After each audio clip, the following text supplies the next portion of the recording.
All right, so let's talk about this whole football scandal deal, Hickey. All right, so what happens is, oh, I've got stuff on my nose. That's unsightly. Interesting. Well, it's from my superfood smoothie. Not embarrassed. It's not like this has not been happening for years, but once this video gets out with this football player smacking his wife across the elevator, knocking her out cold, that's such a visceral, powerful image that is so upsetting to people that it has single-handedly taken over this whole thing and turned what was otherwise a legal matter, first and foremost, and secondarily an NFL perception issue. It's turned it into a women's rights, women's protection cultural issue, much bigger, to the point where that football player's life and even the NFL's position in things is really subjugated to an emotional level of what we need to protect women from that kind of violence. Human beings are violent. Ray Rice's wife actually was smacking him in the face before they got into the elevator. Once they got inside the elevator, then he messed with her, slapped her or whatever, and then she came back at him, and that's when he decked her. And it was a pretty visceral, horribly upsetting image. That kind of violence against women is incredibly upsetting. At a guttural level, it bothers everybody. Mentally traumatizing just to see it on video. This is kind of a part of human nature. Is it okay? Is it acceptable? No, it's not acceptable. But it does happen.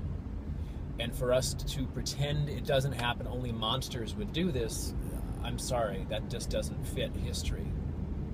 People who are not monsters get drunk and are violent with other people that are much smaller than them, who cannot protect themselves. It is a sad and despicable world that we live in, but that is the world we live in. For the NFL to try to be discreet about its players is just normal business sense. But then all these other football players now who in the past were not under scrutiny, now it's not up to the NFL, it's not up to the legal system, it's up to public opinion. The NFL used to defer to the court system. If the court system put somebody in jail, well then, they weren't going to play in the NFL anyway.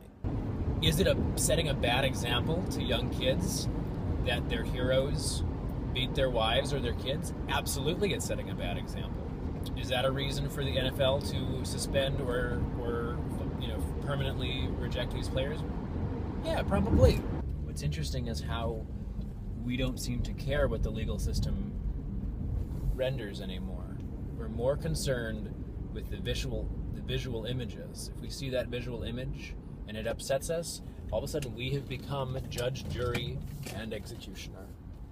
And that bothers me. Because Ray Rice, I don't know the guy. I don't know what this marriage is like. That image was very upsetting. Have I ever done that? No. Would I ever do that? No. Do I condone him doing it? No. It's upsetting and I'm angry about it. But do I have the perspective and the right to judge him and say he should never be able to work in his profession again? He should have gone to jail. His wife should not be enabling him in his abusive ways. I am not in a position to make that judgment, and neither are any of the people who watched that video and just got upset about it. Even the women out there. I'm sorry, you do not have the perspective necessary to judge that specific human being who you never have met. You don't know the context of their marriage or who he is. Domestic violence is a horrible thing, and you get psychological issues that keep people attached and addicted to the people who are beating them. That is a horrific thing. It needs to be given a lot of airtime. We need to talk about that because that's a major problem. People need to be aware and educated because that does need to be dealt with. We need to be more aware of how that happens. But I still don't think any of us are in a perfect position to judge Ray Rice and his wife just because we saw one little video clip.